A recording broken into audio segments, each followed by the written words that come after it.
Hello guys, welcome to my channel let's crack judiciary. So guys, आज की video में हम ट्रायल जो सिविल प्रोसीजर कोड में ट्रायल कौन कौन सा ऑर्डर डील करता है उसको बताता है। तो ऑर्डर 16 से लेके 18 तक, ऑर्डर 16, 17 एंड 18 ये ट्रायल को डिफाइन करते हैं। तो क्रिमिनल प्रोसीजर में हम ट्रायल पढ़ते हैं तो अलग अलग तरह के केसेस पे और कौन कौन से जो पावर अथॉरिटी में पर्सन है वो करेंगे, अच्छी तरह डिफाइन है। सिविल प्रोसीजर में 3 ऑर्डर 16, 17, 18 डील करते हैं।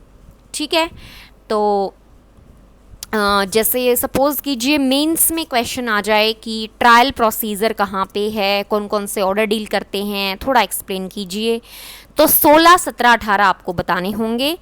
तो 16 बेसिकली विटनेसेस की बात करता है। ठीक है, यानी कि ट्रायल शुरू करने से पहले आपको जो विटनेसेस हैं आपके फैक्ट को प्रूव करने के लिए एविडेंस देंगे या डॉक्यूमेंट देंगे तो उनको बुलाना पड़ेगा। तो वो सारी चीज़ें हैं ऑर्डर 16 में। तो आज की वीडियो में हम ऑर्डर 16 करेंगे। ऑर्डर 16 देखिए क्या कहता है। Summoning and attendance of witnesses prelim point of view से काफ़ी इंपॉर्टेंट है और मेन क्वेश्चन मैंने आपको बता ही दिया है। तीनों को ऑर्डर 16, 17, 18 से आ सकता है। ठीक है, रूल 1 देखिए क्या कहता है। List of witnesses and summons to witnesses, यानी कि सपोज कीजिए आपको कोई फैक्ट प्रूव करना है। अब आपने सब कुछ तैयार कर लिया, अब आपके जो विटनेसेस हैं उसकी लिस्ट आपको प्रिपेयर करनी पड़ेगी और उनको समन देना पड़ेगा। ठीक है, तो ये रूल 1 कहता है। तो ये एक बार चार्ट देख लेना। यहाँ पे जो है आपके इशू सेटल हो चुके हैं, हम पहले करके आए हैं। प्रीवियस वीडियो प्लेलिस्ट सीपीसी में आप जाके मेरे चैनल पे देख सकते हैं। मैंने अब तक जो भी क्रोनोलॉजी सीपीसी की है वो अब तक की फिनिश करवा दी है। हाफ से ज़्यादा हमारा 60% सीपीसी कवर हो चुका है। तो उसके बाद जो है इशू सेटलमेंट हो गए हैं। उसके बाद 15 दिन के अंदर अंदर, यानी कि इनमें से कोई सा भी दिन हो सकता है, इशू सेटल हुए, ये 15 दिन चालू हो गए। 15 दिन के अंदर आपको एक लिस्ट तैयार करनी होगी विटनेसेस की। ठीक है, पर्पज़ क्या होगा कि भाई जिन जिन को आपको समन करना है उन विटनेसेस की लिस्ट आपको देनी होगी। तो रूल 1 यही कहता है, ऑन और बिफोर सच डेट, जो भी कोर्ट अपॉइंट करता है। ठीक है, यानी कि कोर्ट जो बताता है, लेकिन 15 दिन नहीं होने चाहिए। किसके 15 दिन? कब से? जब सेटलमेंट ऑफ इशू हो चुके हैं उसके 15 दिन बाद नहीं होने चाहिए। पार्टी जो है विटनेसेस की जो लिस्ट जो है प्रिपेयर करेगी। ठीक है, और प्रिपेयर करके कहाँ देगी? कोर्ट में। और विटनेसेस कौन कौन से होंगे? 2 तरह के होंगे, एक तो एविडेंस वाले और एक जो डॉक्यूमेंट्स लेके आएंगे। ठीक है, सेकंड सब रूल कहता है, अगर पार्टी जो है party desirous of obtaining any summon, यानी कि पर्पस लिखा हुआ है। ठीक है, सिंपली जो अटेंडेंस है वो समन के लिए वो कोर्ट में एक एप्लीकेशन डलेगी और जो भी पार्टी चाहती है कि भैया इसको समन भेजना है वो लिस्ट कोर्ट में दी जाएगी। सिंपल है। फिर रूल 3 में बात करता है, मान लो कुछ नाम छूट गए हैं, यानी कि आपने लिस्ट तैयार कर दी लेकिन बाद में आपको ध्यान आया कि अरे ये कुछ विटनेसेस की लिस्ट थी या नाम थे वो मैंने नहीं दिए हैं। तो उससे डील करता है रूल 1 का सब rule 3। Omission of name then sufficient cause you have to give to court, यानी कि आपको सफिशिएंट कोज वहाँ पे देना होगा कोर्ट में कि भैया इन कारणों से मैंने इस पर्सन का नाम मैं भूल गया हूँ, अब आप उसको इंक्लूड कर लीजिए। तो सफिशिएंट कोज कौन देखेगा? कोर्ट देखेगा। फिर देखो फोर्थ सब रूल क्या कहता है, सम्मन भेजने के लिए टाइम की बात करता है। यानी कि लिस्ट आ गई विटनेसेस की, अब मान लो इनके 15 दिनों के अंदर अंदर, मान लो इस दिन के अंदर आपने विटनेसेस की लिस्ट कर दी, अब आपको सम्मन के लिए भी 5 दिन के अंदर अंदर सम्मन के लिए भी एक एप्लीकेशन डालनी होगी। ठीक है, दोनों डलेंगी, पहले विटनेसेस की लिस्ट के लिए, फिर किन किन को सम्मन देना है उस चीज़ के लिए। फोर्थ सब रूल इसकी बात करता है। उसके बाद है रूल 1A, ये 1976 में बाद में ऐड हुआ है, ध्यान रखिएगा। Production of witnesses without summons क्या बात कर रहा है? देखो कि जो भी ऊपर बात है ओमिशन वाली, ठीक है, हम सब रूल 3 में पढ़ के आए हैं कि भाई नाम भूल गए थे, बिना सम्मन दिए भी पार्टी जो है उस रूल के रहते विदाउट अप्लाइंग फॉर सम्मन बुला सकती है। यानी कि 1 का जो 3 का रूल जो बताया, ओमिशन होगा, सफिशिएंट कोज देना होगा, वो भी रहेगा, लेकिन कोई भी पार्टी जो है विदाउट अप्लाइंग फॉर सम्मन अंडर रूल 1 में तो आपने सम्मन के लिए जो पूरे 4th में सब रूल में जो बात की है कि सम्मन भेजे जाएंगे, उसके बिना भी आप किसी विटनेस को ला सकते हैं। ठीक है। सेकंड है expenses of witnesses to be paid. अब ठीक है, सम्मन के लिए भी अप्लाई कर दिया 5 दिन के अंदर अंदर। कब से? जब विटनेसेस की लिस्ट दी थी उसके 5 दिन के अंदर अंदर आपने कर दिया। अब खर्चा कौन देगा? क्योंकि वो कहीं कहीं से आएंगे। ठीक है, इंडिया में कोई विटनेसेस कहीं रहता होगा, कोई किसी दूसरे शहर में, कोई किसी दूसरे स्टेट में, तो उनका खर्चा भी तो आप ही उठाओगे, कोर्ट तो उठाएगी नहीं। तो expenses of witness to be paid into court on applying for summon, यानी कि पार्टी जो अप्लाई कर रही है सम्मन के लिए सब रूल 1 में 7 दिन के अंदर अंदर, यानी कि 5 दिन के अंदर अंदर उसने क्या किया, सम्मन के लिए टाइम मांगा, उसके बाद 7 दिन के अंदर अंदर वो उनका खर्चा जो है वो कोर्ट में पे करेगी कि भाई इन लोगों को सम्मन देना है और ये इनके खर्चे का जो भी खर्चा आएगा वो है। यानी कि सारा एक्सपेंस जो है वो कोर्ट में आपको पे करना होगा। ठीक है, सब रूल 1 ये कहता है 2 का। सेकंड बात करता है एक्सपर्ट्स की। ठीक है, एक्सपर्ट्स जो है यानी कि कोर्ट जो है अब खर्चा निकालने के लिए कह रहा है कि कोर्ट एक्सपर्ट्स भी अपॉइंट कर सकता है। ठीक है, सेकंड में हो गई एक्सपर्ट की बात। थर्ड में है स्केल ऑफ एक्सपेंसेस, यानी कि जब हाई कोर्ट से छोटे कोर्ट होंगे तो कोई भी जो रूल बना रखा है वही अप्लाई होगा एक्सपेंसेस को जांचने के लिए कि कितना खर्चा आएगा। तो हाई कोर्ट से छोटे जो भी होंगे तो वो जो भी उनके रिगार्डिंग रूल होंगे, हाई कोर्ट जो उनको रूल बताएगा वो उनको फॉलो करने होंगे। फोर्थ में फिर कहता है जहां पे पार्टी डायरेक्ट भेज रही है सम्मन, पार्टी के द्वारा भेजा जा रहा है, ये आगे आएगा, तो वो एक्सपेंसेस जो है विटनेसेस को डायरेक्टली भी आप दे सकते हैं। कौन देगा? पार्टी देगी, क्योंकि पार्टी भेज रही है। ये आगे आएगा आपका, मैं बताऊंगी आपको। रूल 3 फिर बात करता है tender of expenses to witness. ठीक है, at the time of serving summon. क्या कह रहा है देखो, जो भी सम आप पे करोगे कोर्ट में, ठीक है, तो वो जो पर्सन है जिसको सम्मन किया गया है तो उसको खर्चा कब देंगे? जब आपने सम्मन भेजे।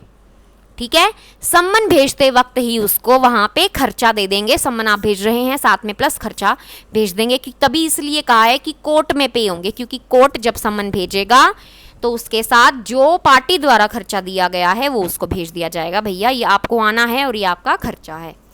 रूल 4 फिर कहता है procedure where insufficient sum paid in. अब हो सकता है कई बार कि जो भी खर्चा था उससे आपने कम पैसे कोर्ट में भरे हैं। ठीक है, जरूरी तो नहीं आप पूरा ही दें। मान लो सफिशिएंट पे नहीं हुआ तो कोर्ट या ऑफिसर जो है वो क्या करेगा? वो फर्दर सम के लिए पार्टी को बोलेगा। ठीक है, where it appears to the court और टू सच ऑफिसर, दोनों पे 1 और 2 डाल लेना। कोर्ट नहीं, ध्यान रखना, और टू सच ऑफिसर। प्रीलिम में इस तरह के क्वेश्चंस आ जाते हैं। कोर्ट या ऑफिसर की जो सफिशिएंट आपने नहीं दिया, ठीक है, क्या नहीं दिया? खर्चा नहीं दिया, तो वहां पे कौन प्रोसीजर स्टार्ट करेगा? इनिशिएट करता है कोर्ट या उसका कोई ऑफिसर जो अपॉइंट किया है। That the sum paid into the court is not sufficient to cover such expense. ठीक है, कि जो आपने खर्चा दिया है वो सफिशिएंट नहीं है, कोर्ट कहेगा उसको कि फर्दर सम दिए, मतलब और जो खर्चा बच गया वो आप दें ताकि हम पर्सन को बुला सकें। और अगर पेमेंट नहीं होती है तो उस पार्टी की कोई भी मूवेबल प्रॉपर्टी को अटैच करके सेल कर सकते हैं, या फिर कोर्ट है वो कहेगी जो आपका विटनेस है वो गवाही ना दे। ठीक है, तो उसे ही नुकसान होगा जो पार्टी उसको बुला रही है। तो ये दोनों चीजें क्या कर सकता है? रेमेडी है ये, ठीक है। और तीसरी क्या है, दोनों ही कर सकता है, अटैचमेंट सेल भी करवा दे और डिस्चार्ज कर दे उस पर्सन को विदाउट गिविंग हिम एविडेंस, तो नुकसान हो जाएगा पार्टी का, तो उसे देना होगा। और सेकंड बात करता है, अगर मान लो पार्टी कहीं बहुत दूर से आ रही है और उसे एक दिन से फालतू वहाँ पे रुकना पड़ेगा जहाँ जिस कोर्ट की जुरिस्डिक्शन में बुलाया है, तो आपको एक दिन से ज़्यादा का जो है खर्चा वहाँ पे देना होगा। रेमेडीज अबोव का मतलब है यही तीनों रेमेडी यही यहाँ पे भी अप्लाई हो जाएंगी, यानी कि अगर आप एक दिन से फालतू रुकने का उसको खर्चा नहीं दे रहे हैं, कोर्ट में नहीं दे रहे हैं उस पर्सन के लिए जिसको समन करना है, तो वही होगा अटैचमेंट सेल और डिस्चार्ज कर देंगे पर्सन को विदाउट गिविंग हिम एविडेंस, ठीक है, सिंपल।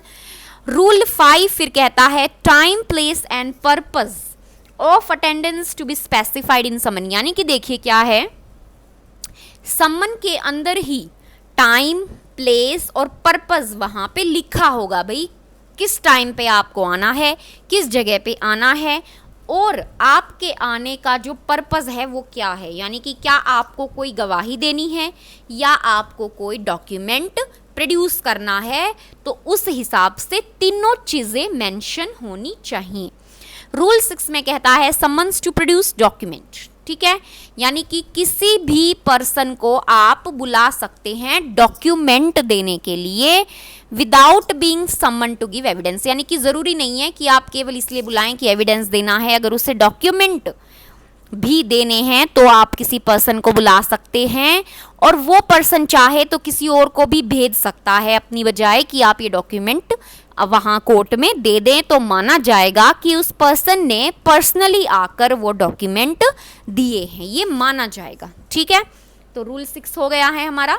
रूल 7 देखिए, power to require persons present in court to give evidence और प्रोड्यूस डॉक्यूमेंट, यानी कि कोई भी पर्सन अगर कोर्ट में है, प्रेजेंट है, तो वो कोर्ट के द्वारा एविडेंस या कहने पर, कोर्ट के द्वारा कहने पर एविडेंस या फिर डॉक्यूमेंट वहाँ प्रोड्यूस कर सकता है जो उसके पास है, देयर इन हिज पोजीशन और पावर। रूल 7A फिर ये भी बाद में ऐड हुआ है 1976 में, summons given to party for service, important है। कोर्ट जो है किसी भी पार्टी की एप्लीकेशन पर समन को इशू करने के लिए जो है उस पर्सन को बुलाती है, deliver the summon to such, यानी कि कोर्ट जो है समन जो दे देगी उस पार्टी को, ठीक है।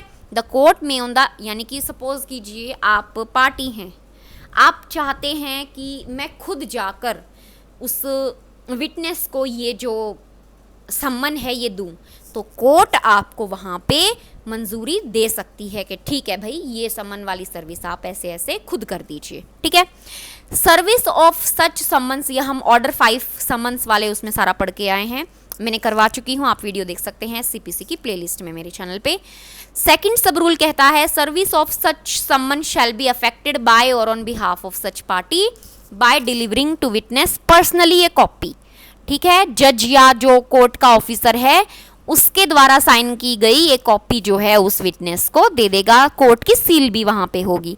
थर्ड सब रूल में कहता है जो ऑर्डर 5 यानी कि सम्मन के रूल 16 और 18 जो बात करते हैं वो रूल यहाँ पे अप्लाई हो जाएंगे। ऑर्डर 5 हो चुका है तो आप उसे देख लीजिएगा।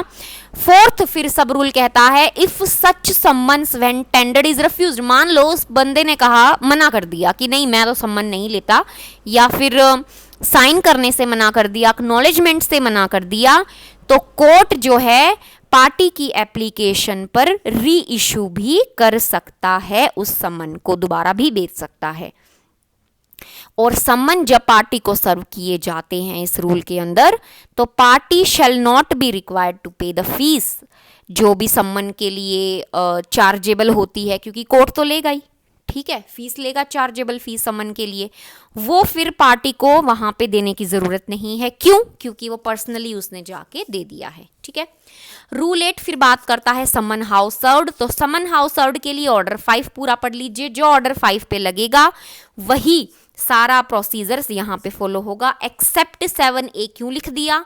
क्योंकि 7A थोड़ा सा अलग हो जाएगा कि भाई पार्टी उसको खुद है, हालांकि ये बात वहां पे भी कही गई है ऑर्डर 5 में कि पार्टी खुद ही जाके देती है, लेकिन ये कहता है एवरी समन, जो भी इस ऑर्डर में जाएगा 7A को छोड़कर वो बिल्कुल सेम वैसे ही होगा जैसे कि डिफेंडेंट को आप देते हैं ऑर्डर 5 में, वही रूल जो है अप्लाई हो जाएंगे। ठीक है। रूल 9 फिर बात करता है टाइम फॉर सर्विंग समन। तो सफिशिएंट टाइम आपको देना होगा, ऐसा नहीं कि कल ही कोर्ट में आना है और आप आज दे रहे हैं। ठीक है, ऐसा कुछ नहीं होगा। Sufficient time for attendance must. Rule 10 फिर कहता है प्रोसीजर वेयर विटनेस फेल्स। अब देखो विटनेस को दे दिया और अब विटनेस आया ही नहीं। ठीक है, विटनेस वहां पे आया नहीं तो क्या वहां पे प्रोसीजर होगा, where a person to whom a summon issued, कि अटेंड करने के लिए या डॉक्यूमेंट देने के लिए, वो आया ही नहीं। तो कोर्ट, दो चीजें हैं इसमें, शेल और मे का ध्यान रखना, ए और बी पार्ट में। शेल क्यों है, अगर वहां पे जो सर्विंग ऑफिसर जो देने गया था उसका जो सर्टिफिकेट था वो वेरीफाई नहीं हुआ है तो शेल है, जरूरी है वहां पे जो कोर्ट है एग्जामिन करेगा सर्विंग ऑफिसर को बुलाकर ओथ पे। मैं क्यों लिख दिया, मैं इसलिए लिख दिया कि जो उसका सर्टिफिकेट था पहले सर्विंग ऑफिसर का वो वेरीफाई हो गया था, तो जरूरी नहीं है, कोर्ट की मर्जी है, वो उस दोबारा उस सर्विंग ऑफिसर को बुला ले और ओथ पे एग्जामिन कराए, ये उसकी मर्जी है। ठीक है, यानी कि शेल और मे, और फिर ये पढ़ना court examine on oath. Okay. Second सब रूल कहता है इफ विटनेस एविडेंस इंपॉर्टेंट, अगर मान लो उस कोर्ट को लग रहा है कि भाई उस विटनेस का काफी ज्यादा इंपॉर्टेंट है एविडेंस, तो क्या करेगी, प्रोक्लेमेशन इशू कर देगी और उस कॉपी को उसके घर के जो डोर है, आउटर डोर है, वहां पे भी चिपका देगी। और थर्ड में कहता है प्रोक्लेमेशन के एडिशन में या फिर प्रोक्लेमेशन जब आपने दिया या उसके बजाय या बाद में कोर्ट जो है वारंट बिना बेल का और बेल का भी इशू कर सकती है फॉर द अरेस्ट, या तो उसको अरेस्ट करने के लिए या फिर प्रॉपर्टी को अटैचमेंट करने के लिए, किसकी, विटनेस की। प्रोवाइडेड यानी कि स्मॉल कॉजेज कोर्ट जो हैं वो इमूवेबल की अटैचमेंट के लिए ऑर्डर नहीं दे सकते। सिंपल, ये काफ़ी बार यूज होता है, स्मॉल कॉजेज की लिमिटेड पावर होती है। रूल 11 है फिर इफ विटनेस अपीयर्स अटैचमेंट में भी विड्रॉन, मान लो बाद में विटनेस आ गया, उसने जो है कुछ लॉफुल एक्सक्यूज दिया है, तो वहां पे जो है अटैचमेंट को वापस लिया जाएगा। Where at any time after the attachment of his property such person appears and satisfy the court, कि भाई मैं इस रीजन से नहीं आ सका था, या फिर वो उसके पास प्रोक्लेमेशन पहुंचा ही, यानी कि उसको प्रोक्लेमेशन का पता ही नहीं चला, तो दोनों ही रीजन में क्या है, अटैचमेंट को रिलीज किया जाएगा। रूल 12 में कहता है procedure if witness fails to appear, आया ही नहीं। ठीक है, प्रोसीजर नहीं, प्रोसीजर जब विटनेस जो है आया नहीं। अब 10 और 12 में आप कैसे डिफ्रेंशिएट करेंगे, 10 में उसने सम्मन जो है उसको कंप्लाई नहीं किया। कैसे कंप्लाई नहीं किया, यानी कि जो आप समन लेके गए उसे साइन नहीं किया, एक्नॉलेज नहीं किया, यहाँ पे है आया ही नहीं। ठीक है, दोनों में डिफरेंस है। तो 500 रुपये तक का फाइन, ये यूनिवर्सल की में ऑब्जेक्टिव क्वेश्चंस में है कि कितने का फाइन लगा सकते हैं विटनेस अगर बुलाए और आप नहीं आता है विटनेस, 500 रुपये तक का फाइन कर सकते हैं, और उसकी जो अटैच प्रॉपर्टी है 10 में हमने पढ़ा वो सेल कर सकते हैं। ठीक है, सेकंड में कहता है if court note issue proclamation, ठीक है, अगर नहीं करता है कोर्ट, किस रूल में, 10 के 2 में अगर नहीं करता है या वारंट इशू नहीं करता है रूल 3 में, तो कोर्ट में impose fine after giving notice to such person to show cause that why fine क्यों नहीं इम्पोज होना चाहिए। यानी कि बेशक से प्रोक्लेमेशन भी कर दिया या फिर वारंट भी इशू कर दिया, वहां पे भी कोर्ट जो है उसकी पावर है, उसकी मर्जी है, वो इम्पोज कर सकती है फाइन। नोट विद स्टैंडिंग का मतलब होता है बेशक से ये चीजें प्रोक्लेमेशन वारंट वाली 10 के 2 और 10 के 3 में हो जाए, ये कोर्ट की पावर होगी, वो कर सकता है फाइन भी, और पूछ सकता है, नोटिस कर सकता, दे सकता है कि भाई वाई, नोटिस शो कॉज वाला, कि why the fine should not be imposed. ठीक है, काफी इंपॉर्टेंट है। उसके बाद देखो rule 13 mode of attachment. Mode of attachment है provision with regard to attachment. अब जो अटैचमेंट की बात हो रही है 10, 11, 12 में, तो क्या है वो, उसमें क्या रूल अप्लाई होंगे, तो इस तरह से होंगे जैसे वो विटनेस जजमेंट डेटर हो, उसकी प्रॉपर्टी जैसे अटैच ऑर्डर 21 में जो रूल होंगे एग्जीक्यूशन के, उसी हिसाब से मोड जो है अटैचमेंट का चलेगा। ठीक है, यानी कि अटैचमेंट के सारे रूल जो हैं एग्जीक्यूशन वाले रूल होंगे, सिंपल। अब है रूल 14, इंपॉर्टेंट मार्क कर लेना, प्रेलिम। प्रेलिम में आता है, देखो का क्या पूछते हैं कि कोर्ट जो है खुद कब बुला सकता है किसी भी स्ट्रेंजर को, उसको समन भेजकर। ठीक है, तो कहाँ पे, ऑर्डर 16 रूल 14। कोर्ट इफ अगर सोचता है कि कोई पर्सन को एग्जामिन किया जाना चाहिए और किसी भी पार्टी ने उसे बुलाया नहीं, तो वो अपने आप जो है उसको भेज सकता है, क्या, सम्मन। रूल 15 कहता है ड्यूटी ऑफ पर्सन सम्मन टू गिव एविडेंस और प्रोड्यूस डॉक्यूमेंट, यानी कि जो भी पर्सन को सम्मन, जिस पर्सन को सम्मन के लिए बुलाया है उसे एविडेंस देना ही होगा, उसकी ड्यूटी है। ठीक है, 15 को भी पीटी मार्क कर लेना, ड्यूटी पूछ लें सपोज प्रीलिम में, और डॉक्यूमेंट्स प्रोड्यूस करने के लिए तो उसे आना पड़ेगा। 16 में है फिर व्हेन दे में डिपार्ट। ठीक है, ए पर्सन सो सम्मन्ड, यानी कि उन्हें छोड़ा कब जा सकता है, यानी कि वो जा कब सकते हैं, तो पर्सन सम्मन हुआ तो जब तक हियरिंग चलती है उन्हें वहां पे रहना होगा, जब तक कोर्ट उन्हें नहीं कहती है डिपार्चर के लिए। और किसी भी पार्टी की एप्लीकेशन पे या फिर पेमेंट के द्वारा कोर्ट में जो भी खर्चे हो गए हैं, द कोर्ट में require any person so summoned and attending to, वो सिक्योरिटी भी कोर्ट जो है भरवा सकता है टू अटेंड, कि वो नेक्स्ट हियरिंग पे भी आएगा। ठीक है, ऑन द एप्लीकेशन ऑफ इधर पार्टी, पार्टी की एप्लीकेशन वहां पे लगनी जरूरी है, किसके रिगार्डिंग, विटनेस के रिगार्डिंग, कि वो अगली हियरिंग पे भी वहां पे होगा, नहीं तो फिर क्या, फिर वही प्रोसीजर, उसको सिविल प्रिजन वगैरह में डाल सकते हैं।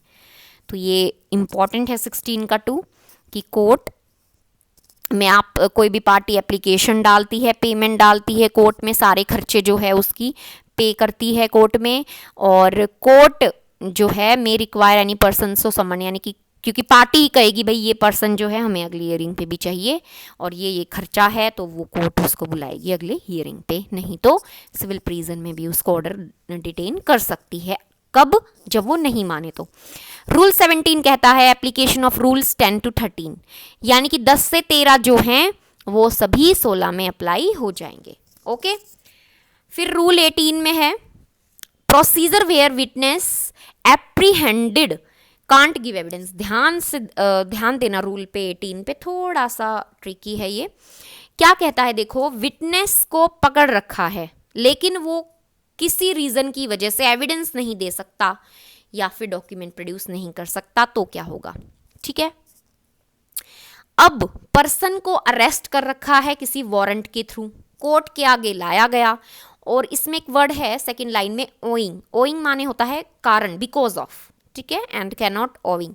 तो पर्सन को अरेस्ट कर लिया और due to, owing to the absence मतलब due to, because of absence of parties, यानी कि जब पकड़ा उसके बाद कोई पार्टी एब्सेंस है या पार्टीज में से कोई एक एब्सेंट है, तब आप वो जो पकड़ा हुआ है वो एविडेंस नहीं दे सकता, तो उसे कुछ और टाइम रखना पड़ेगा।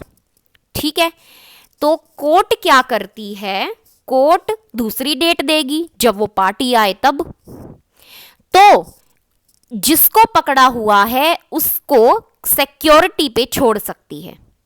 ठीक है, ये बात कही है रूल 18 में, पर्सन को पकड़ा लेकिन जिस टाइम पकड़ा वहां पकड़ लिया, ठीक है, उसके बाद वो एविडेंस नहीं दे सकता है उस टाइम पे, क्योंकि कोई पार्टी थी वो एब्सेंट थी, तो वहां पे उसका होना जरूरी था जब वो गवाही दे, तो अब उसे थोड़ा और टाइम देना पड़ेगा।